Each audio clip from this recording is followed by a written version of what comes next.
Hi there, this is Sarah Burgess and welcome to 1080's Career Insights. Apologies for those of you that were here a few minutes ago. We had a bit of a technical issue, but hopefully you can see us now. So we're here today to talk about changing sectors when you're job hunting. So I am joined by Liz Oseland, who is a 1080 career coach and has been here several times before. So welcome back, Liz. Thank you. Mark James, who works for Department for Work and Pensions and used to be my boss about 20 years ago. So he is joining us to talk about his experience. So hi, Mark. Thank you for joining. So as always, please do like, comment and ask questions throughout the sessions. We really like them to be as interactive as possible. And what we're going to do just for a quick start is a brief intro to Mark. So Mark, if you wouldn't mind just giving a bit of an overview as to what you've been up to. Yes, I've noticed as my age has pushed on, these intros have got longer and longer. I'll try and keep it quite short. So yes, so the last dozen or so years I've worked for Department for Work and Pensions, primarily in my sort of area of speciality, which is senior leadership development. So looking at everything from kind of major leadership interventions across DWP through to working with senior teams and coaching one-to-one senior individuals. But before that, I spent 15 years at Prudential, partly as a very poor pensions administrator, and then moved across to HR to start what used to be called then management development. Then I did a little bit of independent consultancy work after that, and then joined BP. So I've worked in financial sector and then into the energy sector. A little bit of Fat Face. So I spent about a year at Fat Face before then moving to DWP.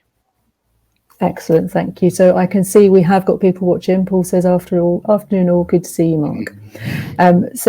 Liz, do you want to do a bit of a brief intro as to you as well? Yeah, thanks, Sarah. So I'm a 1080 career coach and trainer and facilitator. I'm also freelance, so working with as an associate with other small, medium enterprises, delivering leadership, innovation, training and coaching. A bit like Mark, though, I have a bit of a varied background. So I started off working at Cardiff University, so higher education sector, and then moved into being a partnership manager for a number of years. One was coordinating 24 public sector organisations to do with countryside and recreation issues, and then moved into the voluntary sector, so as a partnership manager for 6 disabilities. Even before that, old school, what was then British Steel, now Tata Steel, so big corporate, and then moved into SME, so the small, medium enterprises. And I suppose that eclectic mix has helped me to where I'm at now, in the sense of consulting and working with a lot of different organisations and industries around the world. Brilliant, thank you. So as you can see and hear, both Mark and Liz have got so much experience with people changing sectors, which is why we had such a good run through yesterday talking about the different things that you can try when you're looking to do that. So initially the subject was purely about public sector roles, because I know I've certainly had lots of clients that struggle when they get the application forms and things like that, which is why I invited Mark initially. But it's going to be a little bit broader with that really, and just changing roles in general.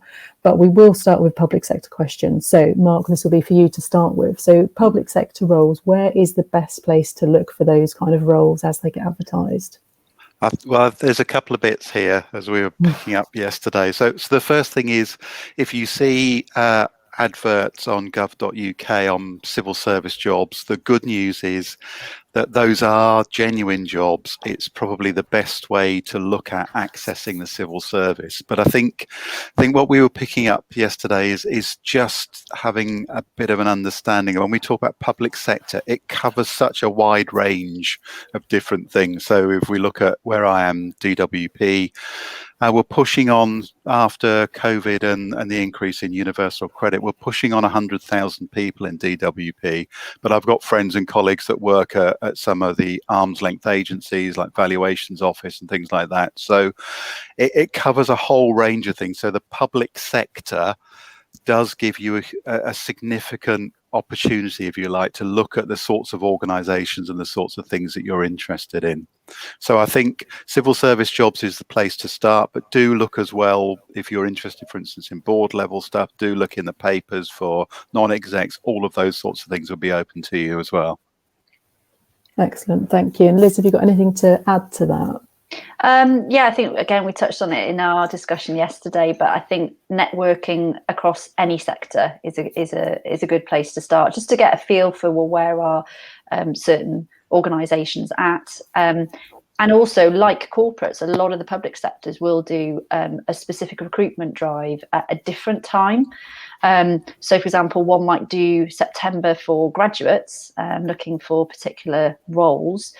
But also, surprisingly, they're also looking for people with experience who are looking for that career change. And it might be that you're just looking at the wrong time because they only do it at certain points during the year. So it's maybe reaching out or asking people within those organisations directly, are the set times that you do those recruitment drives.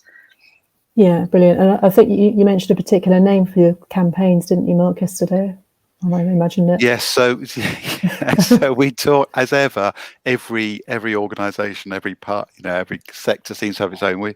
We often talk about brigaded campaigns. So, for instance, in DWP or even sometimes across the civil service, we might be looking for particular roles and a particular type of grade. So we might gather together and look to see if we can't do that and share the workload in terms of sifting and interviewing and those sorts of things, and then gives us a better chance probably of finding the right fit for the right roles. One place I find is quite an interesting one that people haven't heard about. So if you're looking for roles specifically within higher education, I know that's not public sector, but if we're looking to change sectors, it's jobs.ac.uk. And within that, you can filter. So you literally split the website, and one is the academic side. So if you are a professor or lecturer or something like that, but the other side is all the admin and professional roles.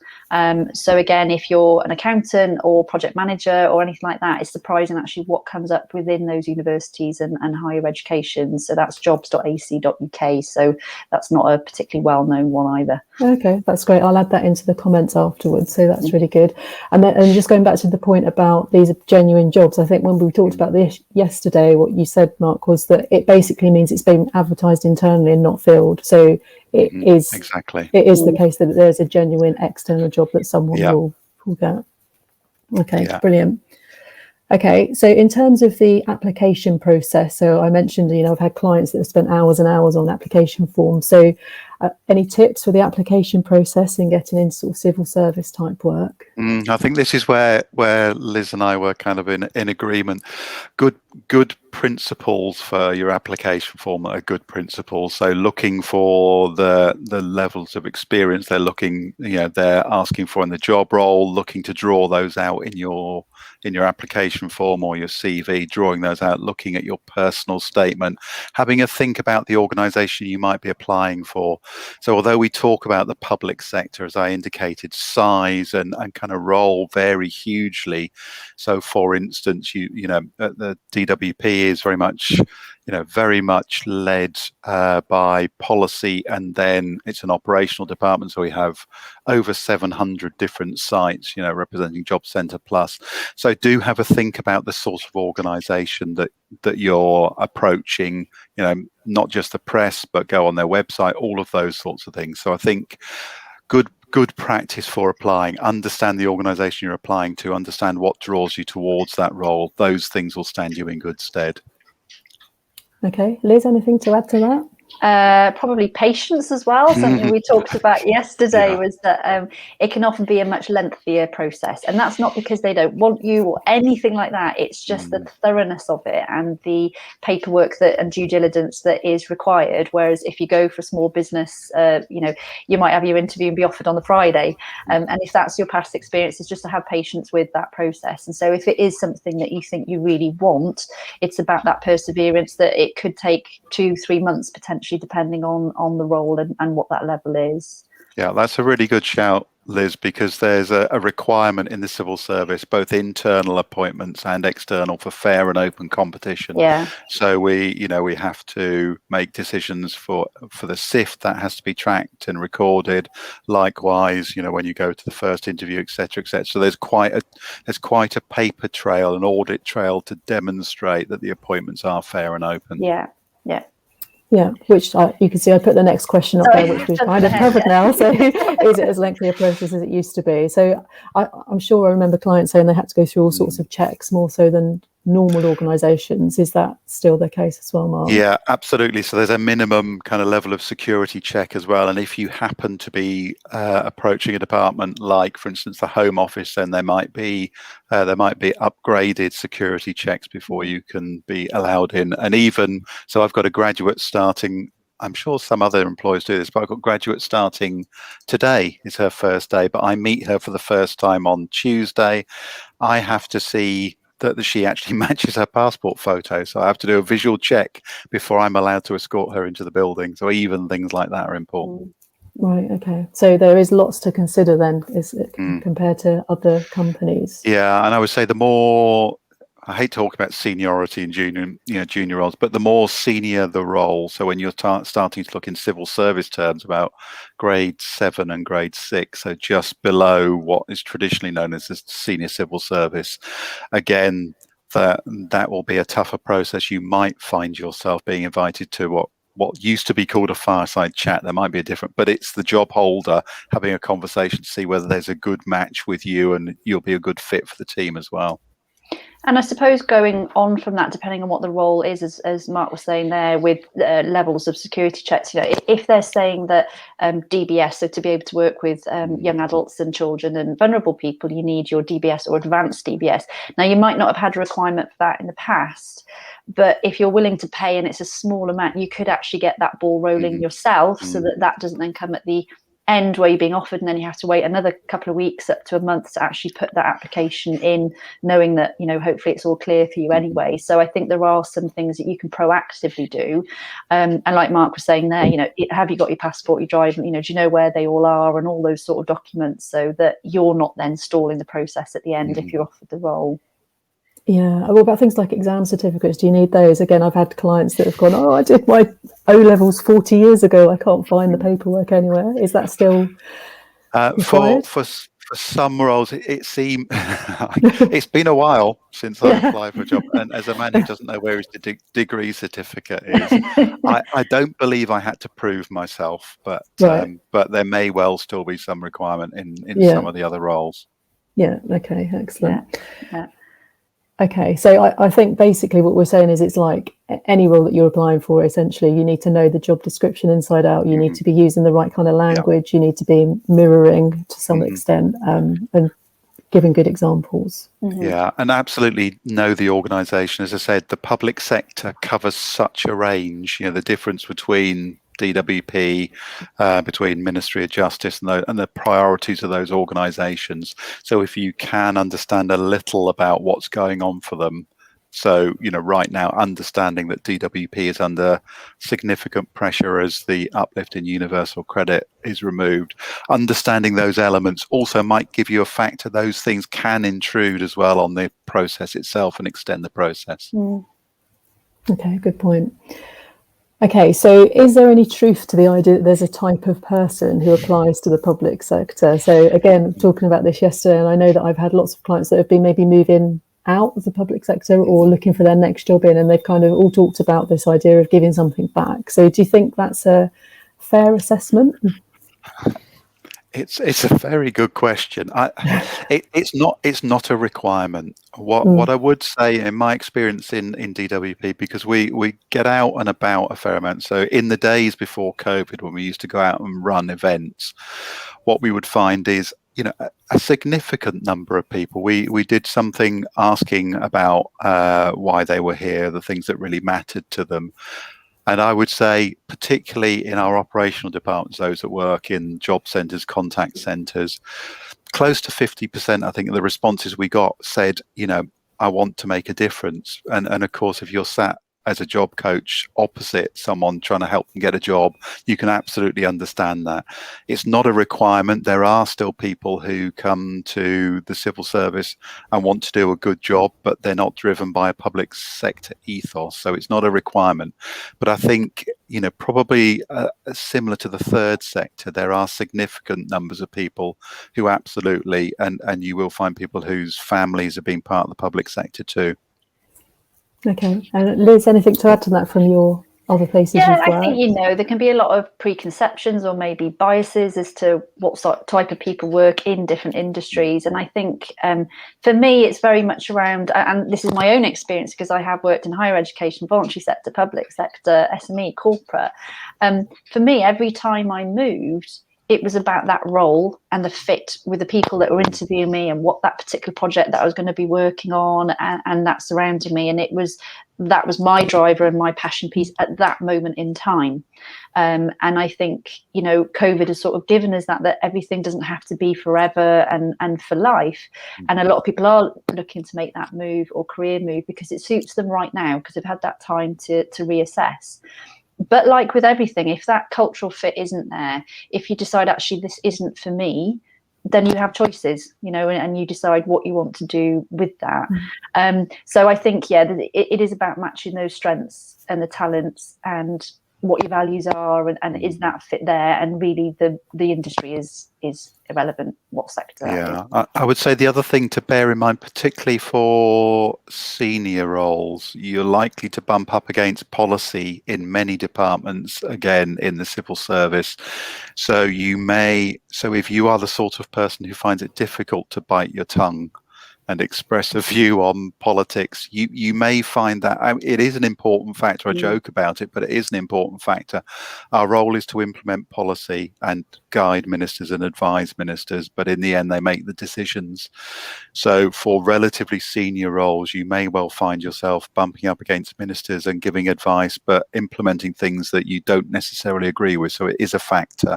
The other thing is that I guess it's no different to being in the private sector and, being an organisation that's taken over. Things can about turn pretty sharply as well as governments change. So those are interesting factors and do make the job interesting and, stretching, but it is something to think about. That's a really good point, actually. I hadn't thought about that, Mark. And I think you quite often get questions at interview which says something like, can you tell us about a time you've had to implement something you disagreed with? So that's going to be highly relevant, isn't it? You might get questions like that, I guess. Yeah, absolutely. And even if you're not dealing with ministers, you absolutely, we will have people on the telephones, right now who have to advise people about sanctions on their benefits or the reduction in, the uplift for universal credit. Those are challenging conversations, in some cases, and it's about being caring and applying the policy, but at the same time, it's often not our decision. So those are interesting factors. Great. And also, and I'm generalising here a little bit as well, but for a lot of public sector roles as well, and to a certain degree, academic and higher education, often the job bands are quite structured. So, for example, there will be a role title with a band A, band B, and you know very clearly what your salary expectations are, 20 to 25 for band A, and then you can only move up if you go for promotion or sideways move or whatever that's going to be. So if you like that structure and knowing from year on year that incrementally you could go up and then see what else is on opportunity compared to, say, for example, an SME where it's very fluid.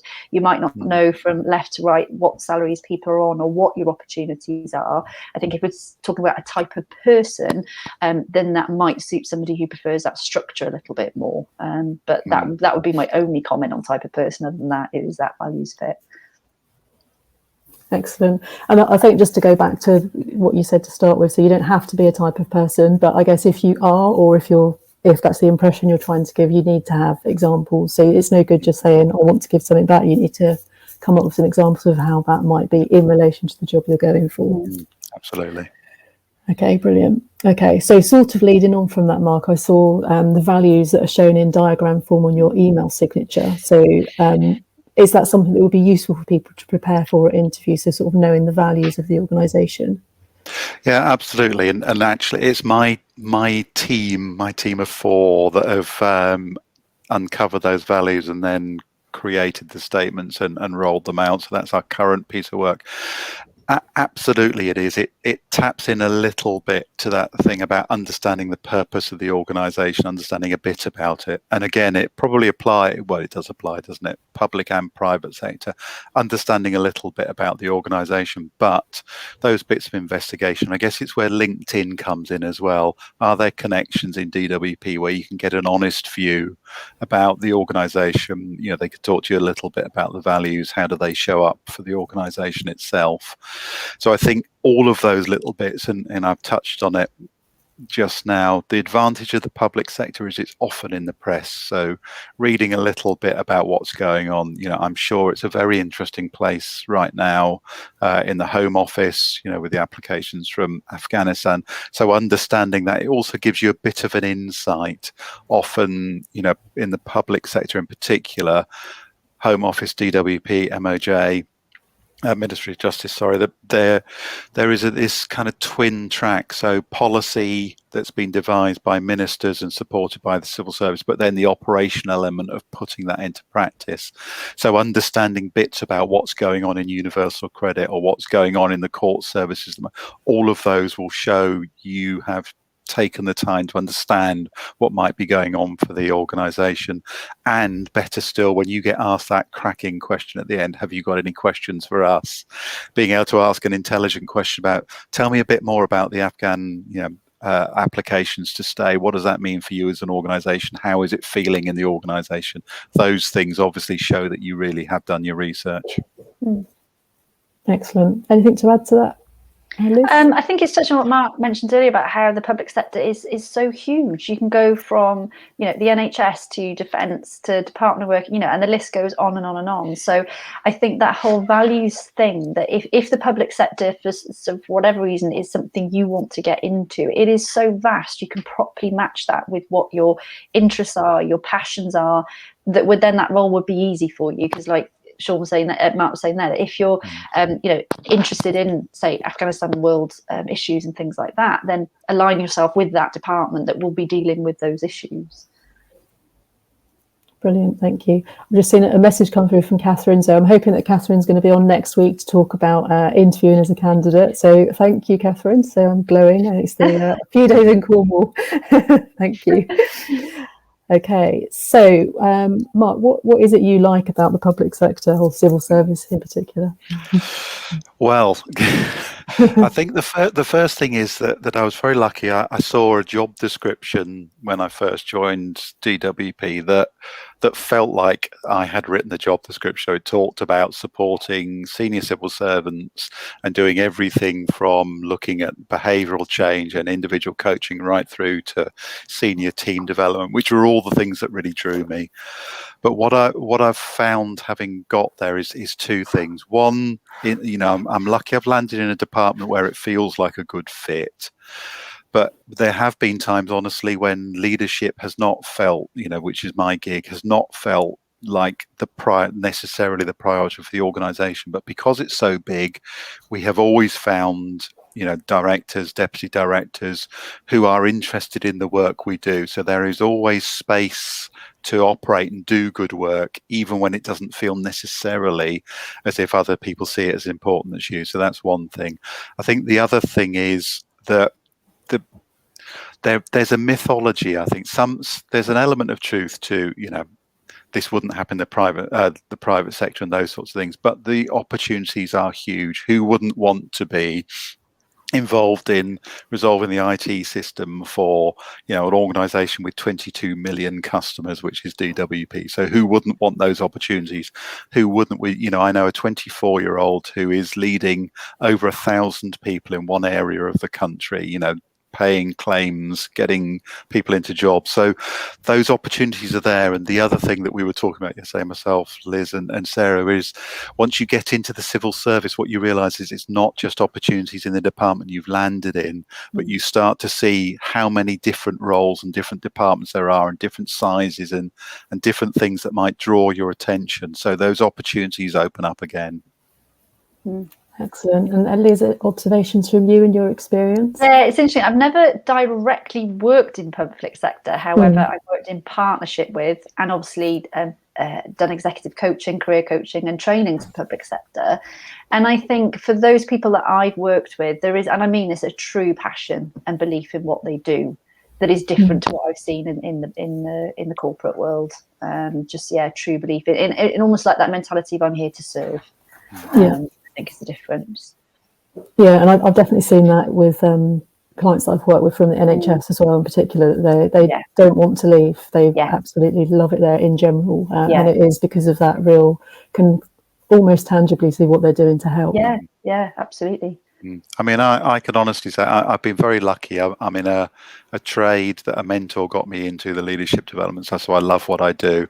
But I have, I've got colleagues who I respect, but I've got 3 or 4 friends from DWP where the work we have done, I was talking to a colleague of mine yesterday and saying, this work on values is the work I'm most proud of. And, at my age, at 59, to be still saying I'm doing work that's stretching and challenging and I'm really proud of it and I enjoy it, who wouldn't want that? Brilliant. And can you remember, Mark, how you actually did that switch into the public sector from wherever it was you were just before that? I was part of a bit of a brigaded campaign. So the HR Director General in DWP had decided that what they wanted to do was to bring in a cohort of, see all the military language we like to use, a cohort of individuals from the outside to bring a different perspective to HR. So there were about 10 of us, I think, that came in at the same time to a relatively small HR area. So it was I was one of those people that saw a brigaded campaign done through an agency. And so that was my experience. And it was, as I say, it wasn't a conscious, I wanted to go to the public sector. The role just looked such a good fit to me. Brilliant. Okay.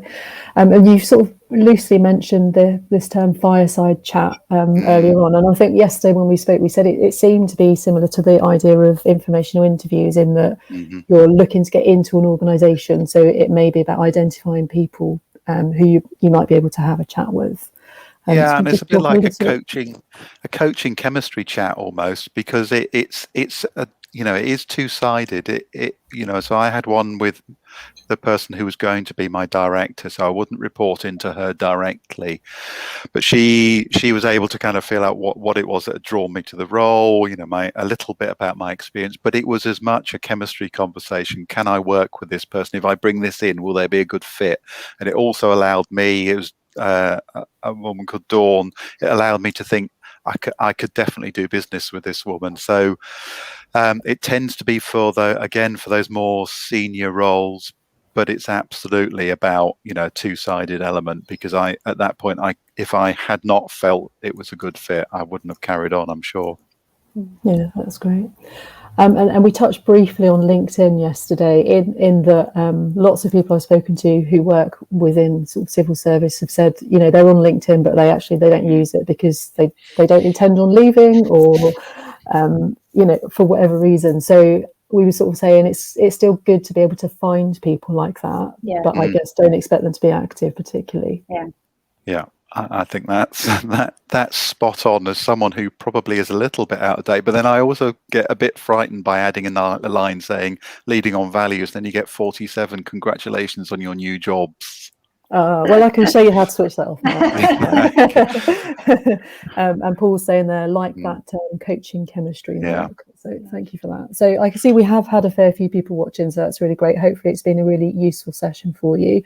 And we will finish, as we always do, with a top tip to leave with. So if you are looking to change sector, then I'm guessing Liz will probably give you a more general one, but Mark a bit more specific about civil service. So what's your top tip, Mark?